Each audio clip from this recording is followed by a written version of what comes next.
Welcome back, everybody. Today we will be reading Chapter 22. I'm hoping it won't be as long as the last one, but we are in for another long episode. So strap in, and let's get into it. Chapter 22, The Ram. Just like that, there they all were. Quentin and Elliot stood at the edge of a large round underground chamber, blinking at bright torchlight. It was different from the rooms they'd already seen, in that it appeared to be naturally occurring. The floor was sandy, the ceiling craggy and irregular and unworked, with stalactites and other rocky excrescences poking down that you wouldn't want to hit your head on. The air was chilly and damp and still. Quentin could hear an underground stream gurgling somewhere. He couldn't see where. The sound had no origin or direction. The others were here too, all of them except for poor Finn. Josh and Alice were in an entrance a little ways over. Janet stood in another archway looking lost and bedraggled. Dent and Ananias were in the next one over, and Penny was alone in the one after that. They stood in the doorways like contestants framed in the spangled, light-bulbed archways of a game show. It was a miracle. It even looked like they'd all just arrived at the exact same moment. Quentin took a deep breath. Relief flooded through him like a warm liquid transfusion. He was just so fucking glad to see everyone, every last one of them. Even Dent. Good old Dent, you hound dog. Even Penny, and only partly because he still had his pack, presumably with the button still inside. The story's outcome was still in play after all. Even after everything that had gone wrong, it could still all turn out basically okay. It was a disaster, but a mitigated disaster. It was still possible that 5 years from now, when they were more or less over their post-traumatic stress disorder, they'd all get a big kick out of getting together and talking about it. Maybe the real Fillory wasn't that different from the Fillory he'd always wanted after all. Kings and queens, Quentin thought. Kings and queens. Glory has its price. Did you not know that? A block of stone stood in the center of the room. On it was a large shaggy sheep. Or no, it had horns, so that made it a ram. It lay with its eyes closed, its legs folded under it, its chin rested on a crown. A simple golden circlet snuggled between its two shaggy front knees. Quentin wasn't sure if it was asleep or dead or just a very lifelike statue. He took a tentative, exploratory step into the room, feeling like a man setting foot on shore after a long and grievous afternoon on a storm-tossed yacht. The sandy floor felt reassuringly solid. "I didn't know," he called hoarsely to Alice. "I wasn't sure if you were still alive or not." Josh thought Quentin was talking to him. His comical face was ashen. He looked like a ghost seeing a ghost. "I know," he coughed wetly into his fist. "What the hell happened? Did you fight that thing?" Josh nodded shakily. "Sort of. I felt a big spell coming on, so I just went with it. I think I finally felt what you guys feel. I called up one of those swirly black holes." He looked at it. Then he looked at me with those freaky gold eyes. Then it just sucked him in. Head first. Just ate him. I saw his big red legs sticking out kicking, and I just booked it out of there. "Did you check out his dick, though? That guy was hung." Quentin and Alice embraced without speaking. The others made their way over. Stories were exchanged. It was a reunion. Somehow everybody had managed to make it out of the banquet hall unscathed, or at least not too badly scathed. Ananias showed everybody where her golden curls got crisped off in the back as she ran. Janet was the only one who hadn't escaped out a side door. Instead, she ran all the way to the end of the hall, which it turned out did have an end after all, though it took her an hour to get there. 3 years of cross-country, she said proudly. She'd even had a glass of the wine with no ill effects, apart from mild intoxication. They all shook their heads. What they'd all been through. Nobody would believe it. Quentin was so tired he could hardly think, except to think, we did it. We really did it. Elliot passed the flask and everybody drank. It had been a game at first, and then it all got horribly real. But now it was starting to feel like a game again, something like they'd been imagining on that terrible, wonderful morning back in Manhattan. Good fun. A real adventure. After a while, they ran out of things to say, just stood in a circle looking at each other and shaking their heads with silly punch-drunk smiles on their faces. A deep, dry cough interrupted them. Welcome. It was the Ram. He had opened his eyes. Welcome, children of Earth. Welcome to... Here he acknowledged Dent. You valiant child of Fillory. I am Ember. He was sitting up. He had the strange, horizontal, peanut-shaped pupils that sheep have. His thick wool was the color of pale gold. His ears stuck out comically beneath the heavy horns that curled back magnificently from his forehead. All of them. Only Penny knew what to do. He dropped his backpack and walked over to stand in front of the Ram. He got down on his knees in the sand and bowed his head. We sought a crown, he said grandly, but we have found a king. My Lord Ember, it is my honor and privilege to offer you my fealty. Thank you, my child.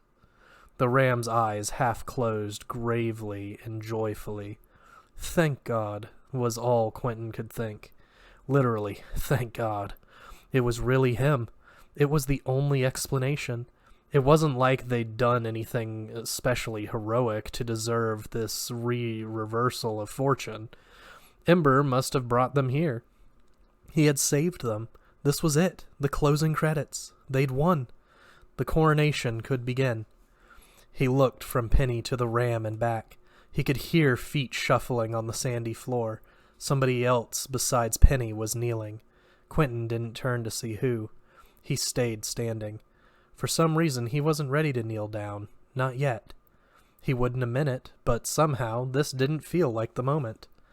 Though it would have been nice. He'd been walking for so long. He wasn't sure what to do with his hands, so he clasped them together over his crotch. Ember was talking, but Quentin's mind glossed over the words. They had a certain boilerplate quality. He'd always skipped over Ember's and Umber's speeches in the books, too.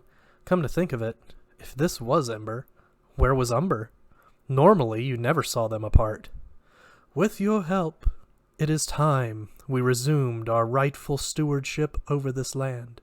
Together we shall go forth from this place and restore glory to Fillory, the glory of the old days, the great days. The words washed over him. Alice could fill him in later. In the books, Ember and Umber had always come off as slightly sinister, but in person, Ember didn't seem that bad at all. He was nice, even. Warm. Quentin could see why the Fillorians didn't mind him that much. He was like a kindly, crinkly-eyed department store Santa. You didn't take him too seriously. He didn't look any different from any ordinary Ram, except that he was larger and better groomed, and he gave off more of an air of alert, alien intelligence than you would expect from your average sheep. The effect was unexpectedly funny. Quentin found it hard to focus on what Ember was saying. He was drunk on exhaustion and relief in Elliot's flask. He would be happy to stipulate to any big speeches. He just wished he knew where that tantalizing, tinkling, trickling sound was coming from, because he was perishing of thirst. There was the crown right there between Ember's hooves. Should somebody ask for it? Or would he just give it to them when he was ready?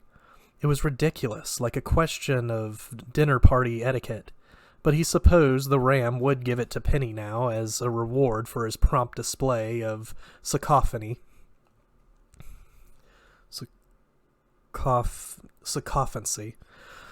And they'd all have to be his underlings. Maybe that was all it took. Quentin didn't particularly want to see Penny crowned as High King of Fillory. After all this, was Penny going to turn out to be the hero of this little adventure? "I have a question." A voice interrupted the old ram midstream. Quentin was surprised to find that it was his own. Ember paused. He was quite a large animal, easily 5 feet at the withers. His hips were black, and his wool looked pleasantly soft and cloud-like. Quentin would have liked to bury his face in that wool, to weep in it, and then fall asleep in it. Penny craned his neck around and bulged his eyes warningly at Quentin. "I don't mean to sound overly inquisitive, but if you're, Ember, how come you're down here in this dungeon and not up there on the surface helping your people?" In for a penny. It wasn't that he wanted to make a huge point about it, he just wanted to know why they'd all had to go through so much. He wanted to square it away before they went any further. I mean, and this is already coming out more dramatically than I meant it to, you are a god, and things are really falling apart up there. I mean, I think a lot of people are wondering where you've been all this time. That's all. Why would you let your people suffer like that? This would have worked better with a big ballsy shit-eating grin attached to it, but instead it was coming out shivery and a little teary. He was saying, "I mean too much," but he wasn't backing down. Ember made an odd, non-verbal bleating sound. His mouth worked more sideways than a human mouth would. Quentin could see his thick, stiff pink ram's tongue. "Show some respect," Penny muttered, but Ember raised one black hoof. "He should not have to remind you, human child, that we are not your servants." Ember spoke less gently than he had before.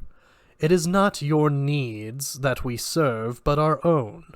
We do not come and go at your whim. It is true we have been here under the earth for some time. It is difficult to know how long. This far from the sun and his travels, but some months at least. Evil has come to Fillory, and evil must be fought, and there is no fighting without cost. We have suffered, as you see, an embarrassment to our hindquarters." He turned his long golden head half a degree. Quentin now saw that one of the ram's hind legs was in fact lame. Ember held it stiffly, so that the hoof only just brushed the stone. It wouldn't take his weight. "Well, but I don't understand," Janet spoke up. "Quentin's right. You're the god of this world. Or one of them. Doesn't that make you basically all-powerful?" "There are higher laws that are past our understanding, daughter. The power to create order is one thing. The power to destroy is another.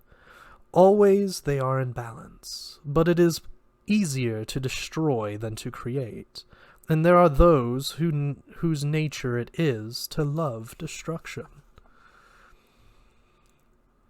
"Well, but why would you create something that had the power to hurt you, or any of your creatures? Why don't you help us? Do you have any idea how much we hurt? How much we suffer?" A stern glance.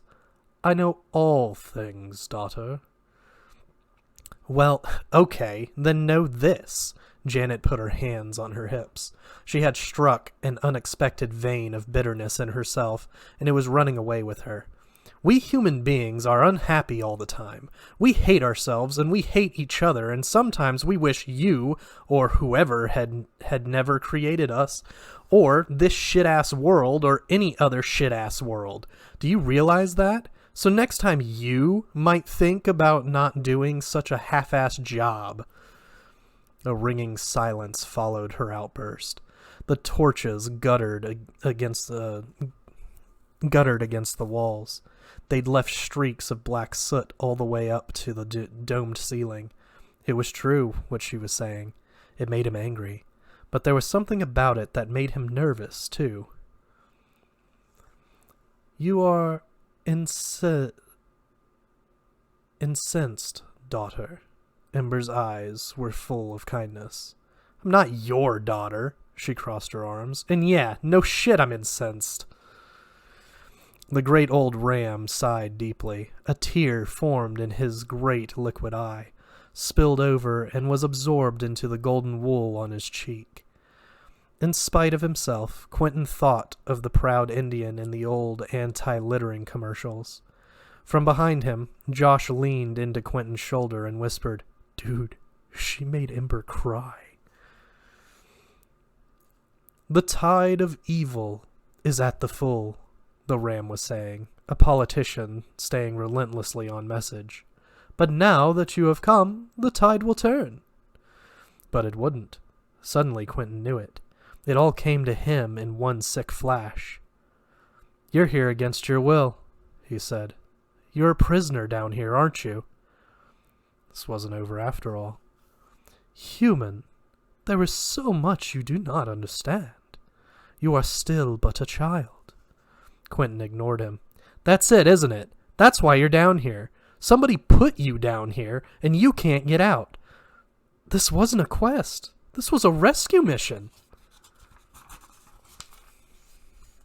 Next to him, Alice had both her hands over her mouth. Where's Umber? She asked. Where's your brother? Nobody moved.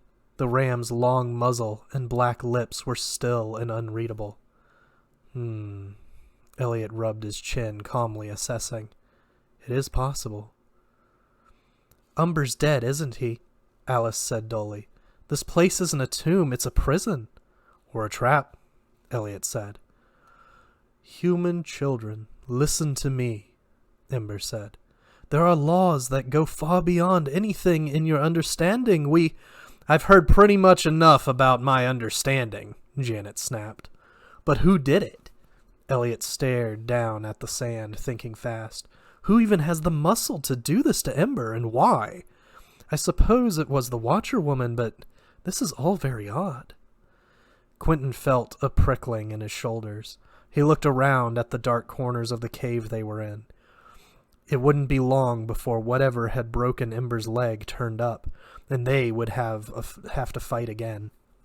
He didn't know if he could take another fight. Penny was still on his knees, but the back of his neck, as he looked up at Ember, was flushed crimson. Maybe it's time to hit the old panic button, Josh said. Back to the Netherlands. I have a better idea, Quentin said. They had to get control of the situation. They could quit now, but the crown was right there, right in front of them. They were so close. They were almost home. They could still win it all if they could just figure out a way to push through to the end of the story. If they could gut it out through one more scene. And he realized he knew how. Penny had dropped his pack on the sandy floor. Quentin bent down and rummaged through it. Of course, Penny had webbed and bungeed. Sorry. Penny had webbed and bungeed the fucking thing to within an inch of its life, but in among the power bars and the Leatherman and the spare tighty-whities, wrapped in a red bandana, he found what he was looking for. The horn was smaller than he remembered it. Right? Remember what the nymph said? He held it up. When all hope is lost, or something like that? I wouldn't say all hope is lost, Josh said. Let me see that, Dent said imperiously. He had been conspicuously silent since Ember woke up. Anais clung to his arm. Quentin ignored him. Everybody was talking at once. Penny and the ram were locked in some kind of intense lover's quarrel.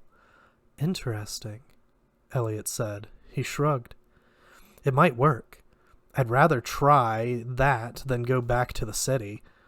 Who do you think will come? Human child, the ram said loudly. Human child! Go for it, Q, Janet said. She looked paler than she should have.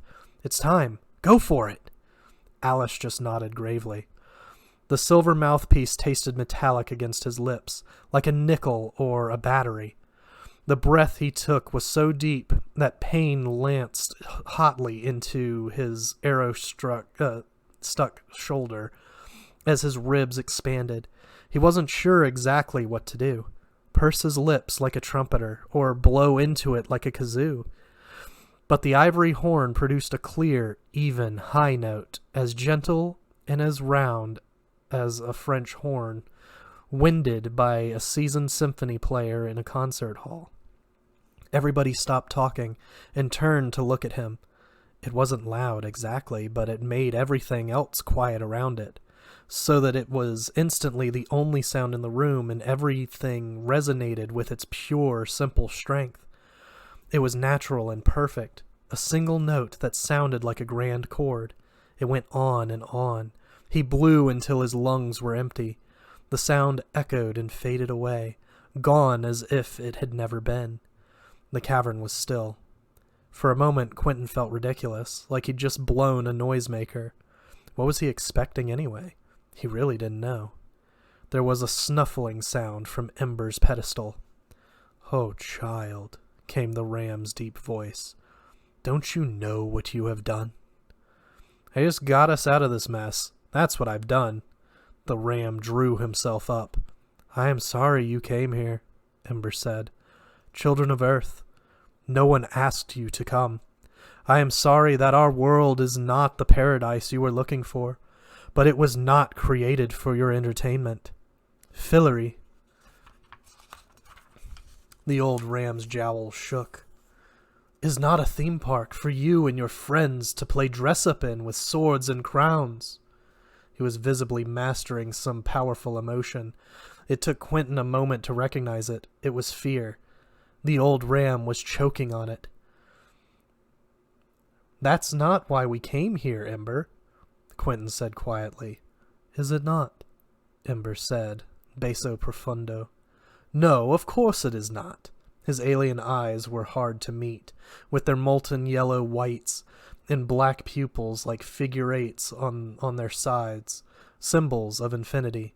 "You came here to save us. You came here to be our king." "But tell me something, Quentin. How would you hope to save us when you cannot even save yourself?"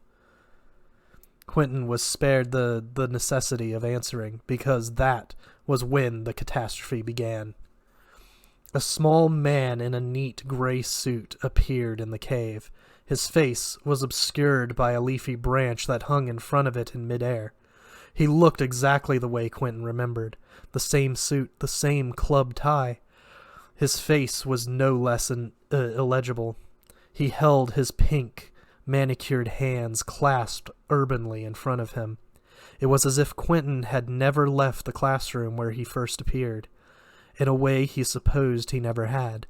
The terror was so absolute, so all-encompassing, that it was almost like calm. Not a suspicion, but the absolute certainty that they were all about to die. The beast spoke. "I believe that was my cue." His tone was mild, his accent Partesian English. Ember roared. The sound was colossal. It shook the room, and a stalactite fell and shattered. The inside of Ember's mouth was molten pink and black. At that moment the ram no longer looked quite so ridiculous. There were great humps of muscle under all that fluffy wool, like boulders under moss, and his ribbed horns were thick and stony. They curled all the way around so that the two sharp tips pointed forward. Head down, he surged down off the stone plinth at the man in the gray suit. The beast slapped him aside with a smooth, unhurried backhand motion. The gesture was almost casual. Ember shot sideways like a rocket and hit the rock wall with a sickening, boneless smack. The physics of it looked wrong, as if the ram were as light as a leaf and the beast as dense as dwarf star matter. Ember dropped motionless to the sandy floor. He lay where he fell. The beast flicked woolly fluff off one immaculate gray sleeve with the backs of his fingers. "That's a funny thing about gods," he said. "You think that just because they're old, they must be difficult to kill. But when the fighting starts, they go down just like anybody else. They aren't stronger. They're just older." There was a sandy shuffling from behind Quentin. He risked a glance. Dent had turned on his heel and walked out of the room. The beast did nothing to stop him.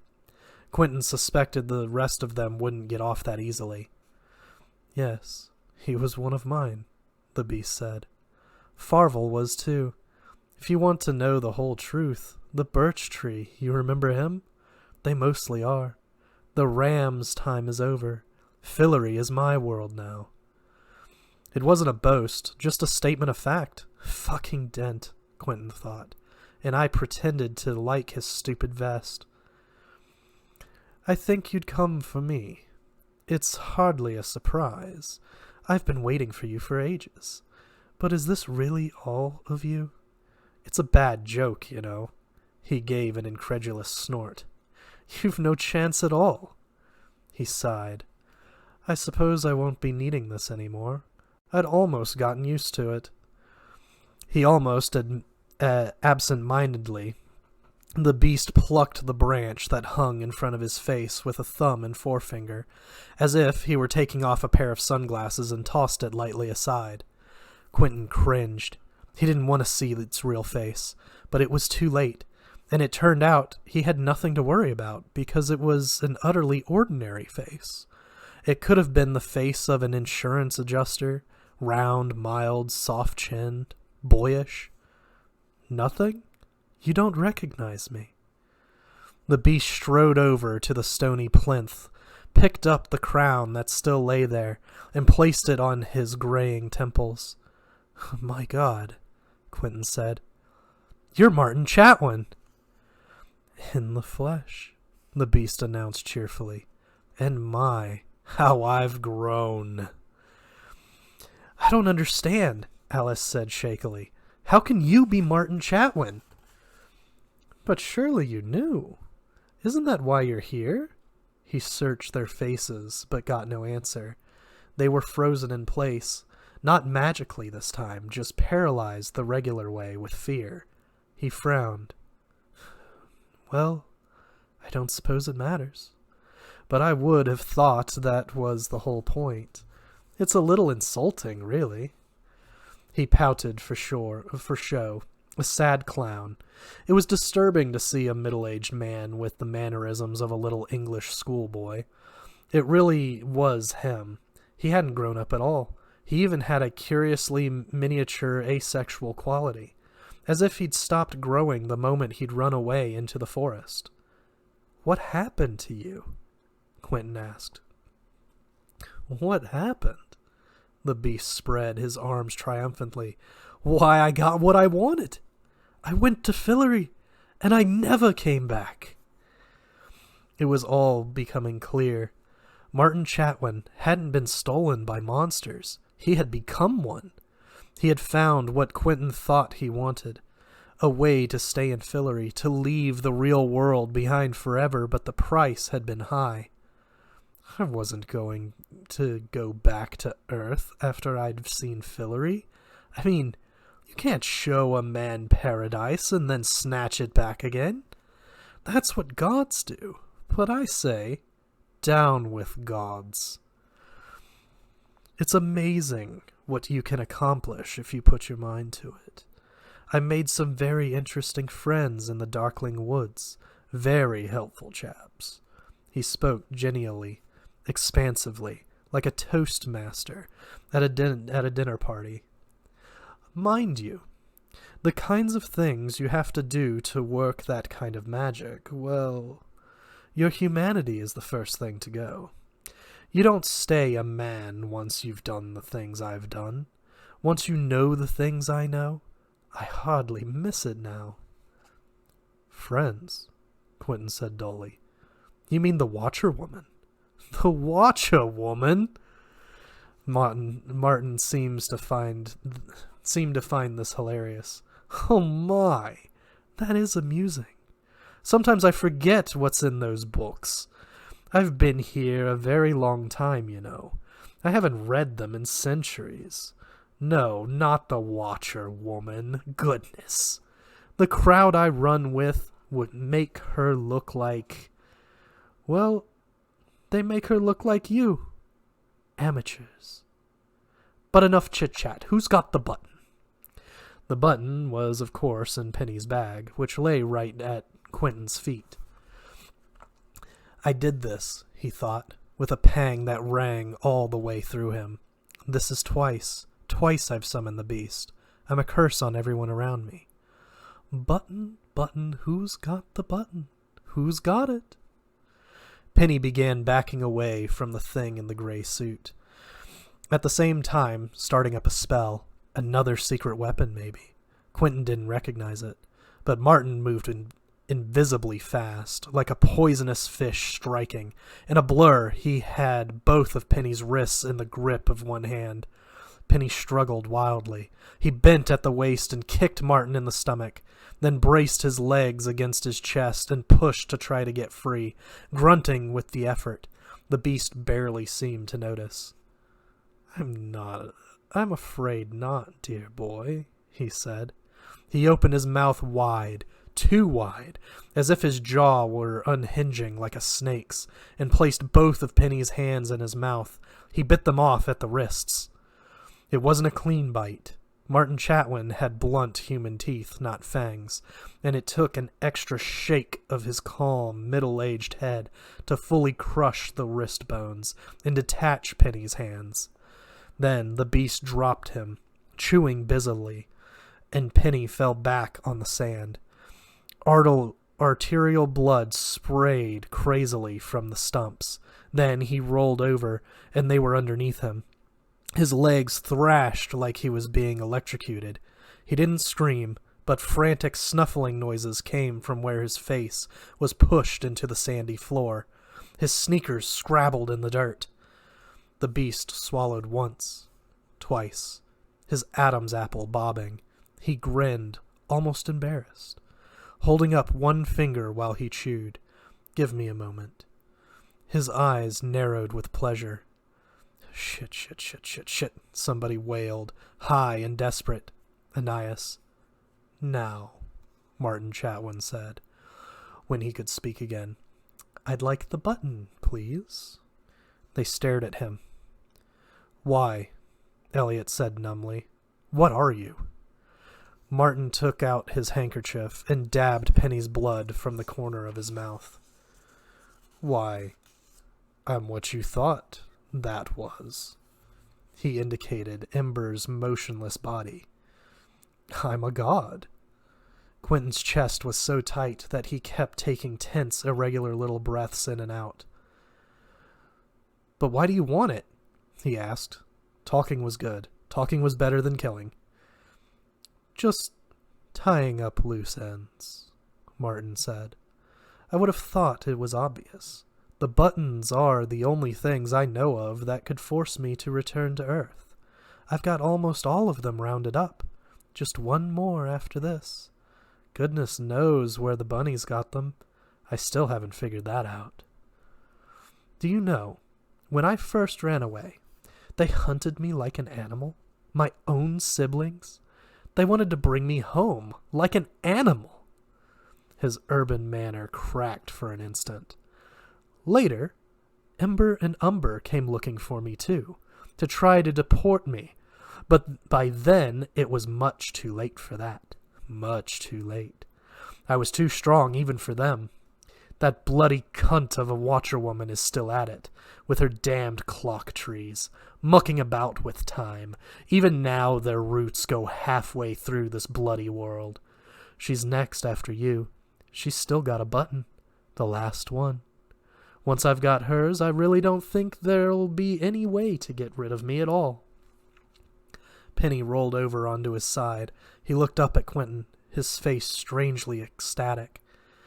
Though paler than ever and covered in sand, his eyes were closed. He had the stumps of his wrist pressed tight against his chest. His shirt was wringing wet with blood. Is it bad, Q? Penny asked. I'm not going to look. You tell me. How bad is it? You're all right, man, Quentin muttered. Martin could not suppress a joyless clubman's chuckle at that. He went on. I've been back once or twice, of course, myself. Once to kill the old bugger, Plover. His smooth brow crinkled and he looked thoughtful. He earned that. That and more. I wish I had to kill again. And I nipped through once when your Professor March bungled a spell, just to keep an eye on things. I thought somebody at Brakebills might be planning something. I got a sort of sense of the future sometimes. It appears that I was right. Though I must have eaten the wrong student. Martin clapped his hands together and rubbed them in anticipation. Well, that's all bygones, he said, perking up. Let's have it. We hit it again, Alice said. Like your sister, Helen. We buried the button. Kill us and you'll never find it. My brave Alice. Quentin gripped her hand. I brought this on us. His knees were trembling uncontrollably. Oh, well played, my girl. Shall I start ripping people's heads off one by one? I think you'll tell me before it comes to that. Wait, why would you kill us at all? Quentin asked. Fuck it. We'll just give you the button. Just leave us alone. Oh, I wish I could do that, Quentin. I truly do. But you see, this place changes you. Martin sighed and waggled his extra fingers, his hands like pale spiders. It's why the Rams didn't like humans staying here too long. As it is, I've almost gone too far. I've got quite a taste for human flesh now. Don't you go anywhere, William, he added, nudging Penny's twitching body with the toe of his shoe. Fawns just don't have the same savor. William, Quentin thought. That must be Penny's real name. He never knew it before.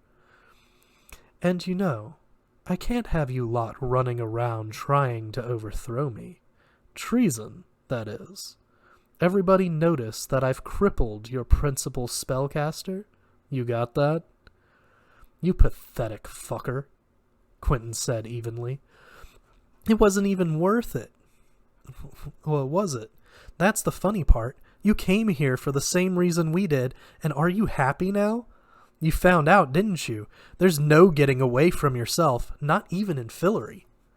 Martin snarled and made an enormous bound forward, covering the 30 feet that separated them in a single leap.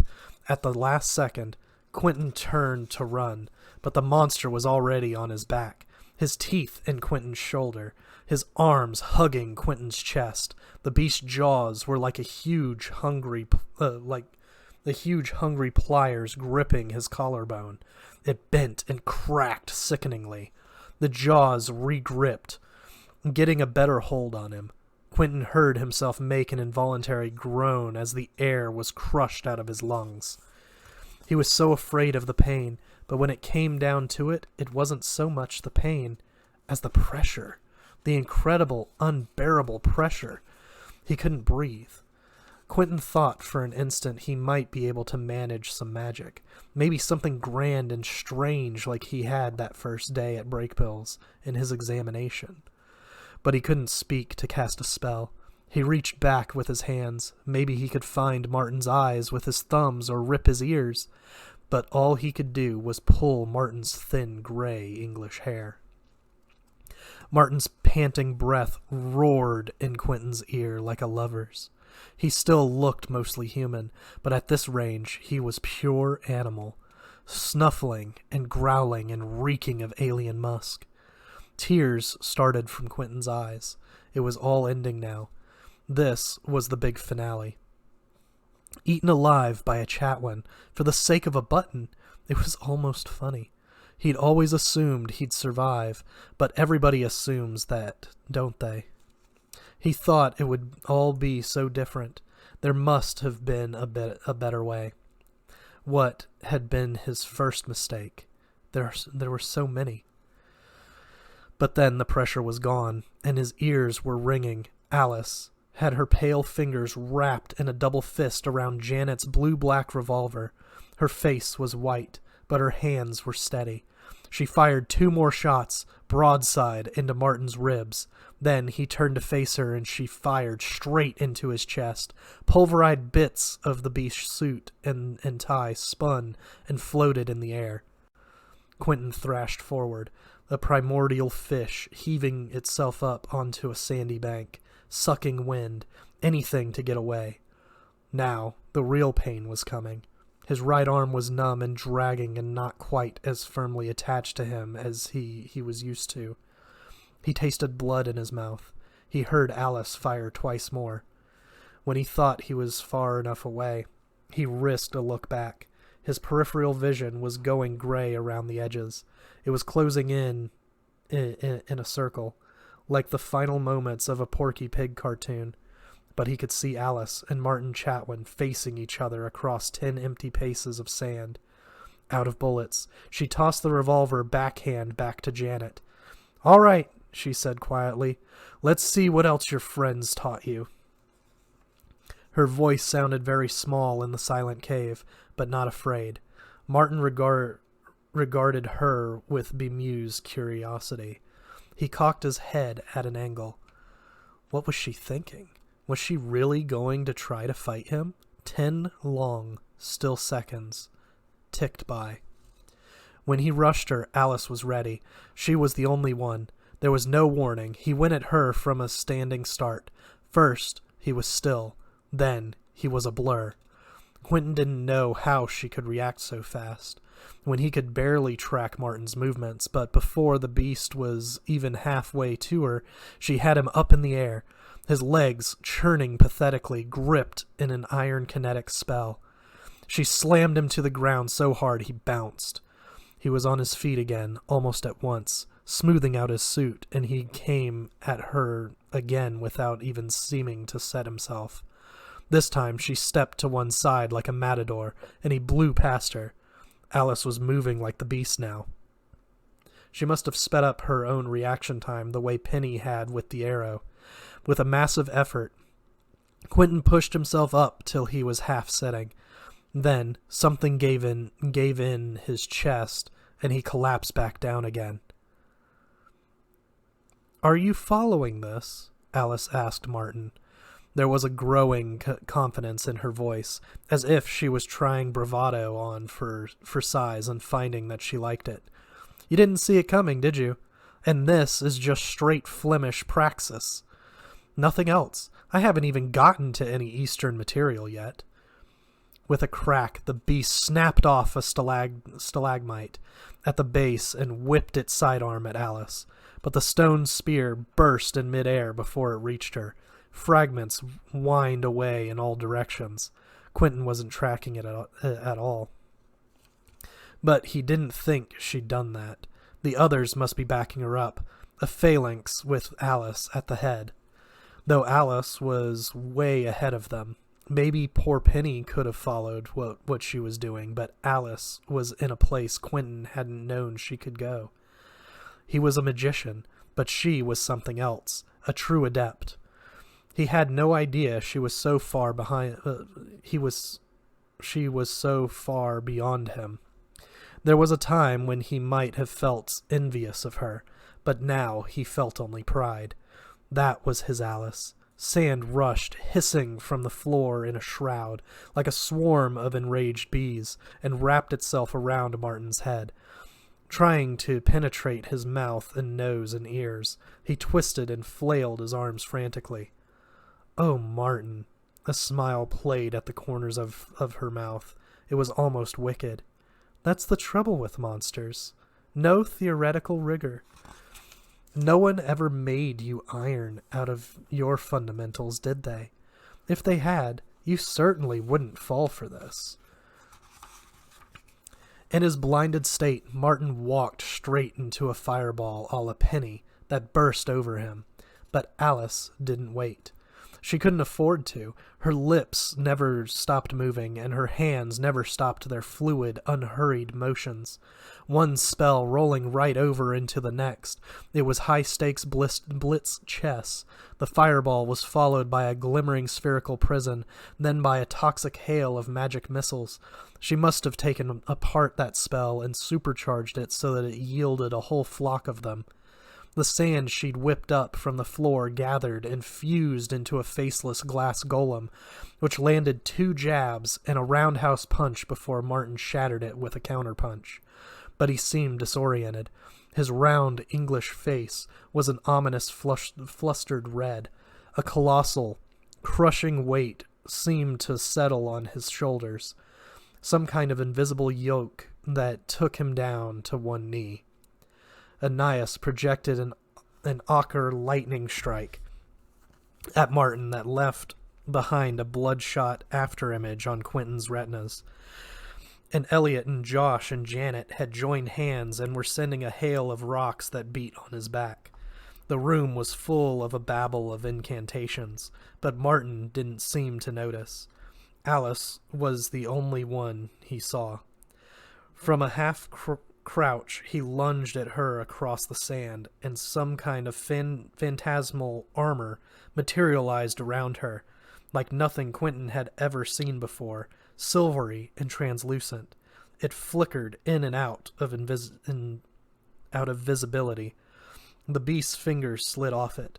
The armor came with a shimmery polearm that Alice spun in one hand, then set and thrust at Martin's stomach.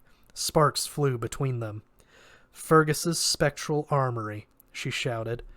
She was breathing hard. His eyes were red and fixed on her grimly. "Like it, do you? Very basic principles. Second-year stuff. But then you never bothered with school, did you, Martin? You wouldn't have lasted an hour at Brakebills." Seeing her fight alone like this was intolerable. Quentin lifted his cheeks from the sandy floor and tried to speak a spell, anything, even to create a distraction, but his lips wouldn't shape words. His fingers were going numb. He beat his hands against the ground in frustration. He had never loved Alice more. He felt like he was sending her his strength, even though he knew she couldn't feel it. Alice and Martin sparred savagely for a solid minute. The armor spell must have come with a bonus of martial arts savvy, because Alice whipped her fairy glaive around in a complicated pattern, two-handed now. It had a small, vicious spike on its butt end that drew blood. Sweat matted her hair to her forehead, but she never lost focus. After another minute, the armor vanished. The spell must have expired, and she did something that froze the air around the beast into an intricate frostwork mummy. Even his clothes froze and fell to pieces and shards, leaving him naked and fish-belly white. But by then, he was close enough to seize her arm. Suddenly, she was a girl again, small and vulnerable. But not for long. She spat out a ferocious sequence of syllables and transformed into a tawny lioness with a white scruff of beard under her chin. She and Martin went down, grappling, mouths gaping, trying to get their teeth into each other. Alice worked with her huge back legs to scratch and disembowel, caterwauling angrily. Janet was circling the fight, trying to cram bullets into the revolver and dropping them freely on the sand. But there was nowhere to aim anyway. They were all tangled up together. The next moment the beast was in the coils of a massive spotted anaconda. Then Alice was an eagle, then a huge brindled bear, then a horrific man-sized scorpion with pincing legs, and its venomous sting, the size of a crane hook, lodged in Martin Chatwin's back. Light flashed and crackled around them as they fought, and their struggling bodies rose from the ground. The beast was on top of her, and Alice expanded hugely to become a limber, sinuous white dragon on its back, her enormous wings slapping the sand and sending everybody scrambling. The beast grew with her, so that she was wrestling a giant. She gripped him in her talons and screamed a torrent of blue fire like jet exhaust straight into his face. For a minute he writhed in Alice's grip. His eyebrows were gone, and his face was comically blackened. Quentin could hear the Alice dragon panting raggedly. The beast shuddered and was still for a moment. Then he appeared to compose himself, and he punched Alice once, hard, in the face. Instantly, she was human again. Her nose was bleeding. Martin rolled neatly to one side and got to his feet. Naked though he was, he produced a clean handkerchief from somewhere and used it to dab some of the soot from his face. "Damn it," Quentin rasped. "Somebody do something! Help her!" Janet got one last bullet in and fired, and she threw the pistol overhand. It bounced off the back of Martin Chatwin's head without mussing his hair. "Fuck you!" she shouted. Martin took a step toward Alice. No, this had to end. "Hey, asshole!" Quentin managed. "You forgot one thing." He spat blood and switched to his best Cubano accent, his voice cracking hysterically. "Say hello to my little friend." Quentin whispered the catchword Fogg had given him the night of graduation. He'd imagined it in his head 100 times, and now, as he pronounced the final syllable, something big and hard was struggling and thrashing under his shirt, scrabbling at the skin of his back. Looking up at it, Quentin noticed that his cacodemon was wearing a little pair of round spectacles hooked over its pointy ears. What the fuck? His cacodemon had glasses? It stood over him, uncertain, looking learned and thoughtful. It didn't know whom to fight. "The naked guy," Quentin said in a hoarse whisper. "Go, save the girl." The demon skidded to a stop 10 feet from its prey. It feinted left, then left again, then, like it was playing one-on-one with Martin, trying to break his ankles before it gathered itself and sprang directly for his face. Wearily, as if to express to them the unfairness of the trouble they were putting him through, Martin put up a hand to catch it in flight. The demon tore at his fingers, hissing. Martin began slowly stuffing it into his mouth, like a gecko eating a spider, while it pulled his hair and gouged at his eyes. Quentin waved at Alice frantically to run, maybe if they all split up, but she wasn't looking at him. She licked her lips and tucked her hair behind her ears with both hands. She got to her feet. Something had changed in her face. She had made a decision. She began to work with her hands and the preliminaries to something very advanced. At the sound, both Martin and the cacodemon looked at her. Martin took the opportunity to break the demon's neck and push the rest of its body into his mouth. "So," she said, "so you think you're the biggest monster in the room?" "Don't," Janet said, but Alice didn't stop. She was trying something everybody seemed to get except Quentin. "No, no, no," Elliot said angrily. "Wait!" "You're not even a magician at all, are you, Martin?" Alice said quietly. "You're just a little boy. That's all you are. That's all you ever were." She bit back a sob. "Well, I'm sorry." She closed her eyes and began to recite. Quentin could see it all in Alice's face, everything they'd been through, everything they'd done to each other, everything they'd gotten past. She was letting it all come out. It was a big spell, Renaissance, very academic magic, big energies. He couldn't imagine what good it would do, but a moment later he realized the spell wasn't the point. The side effects were the point.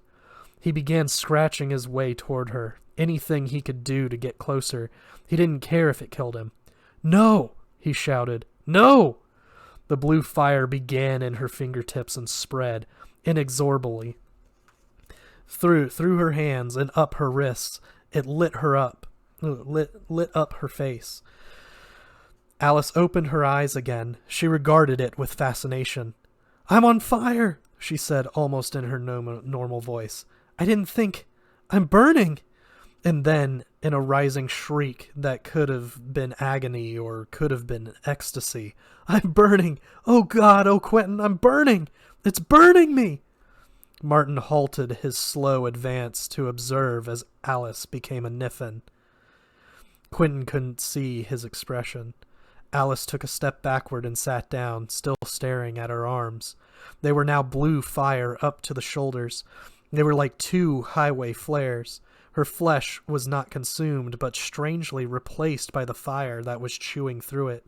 She stopped speaking, just moaned on in ever higher, ever louder note.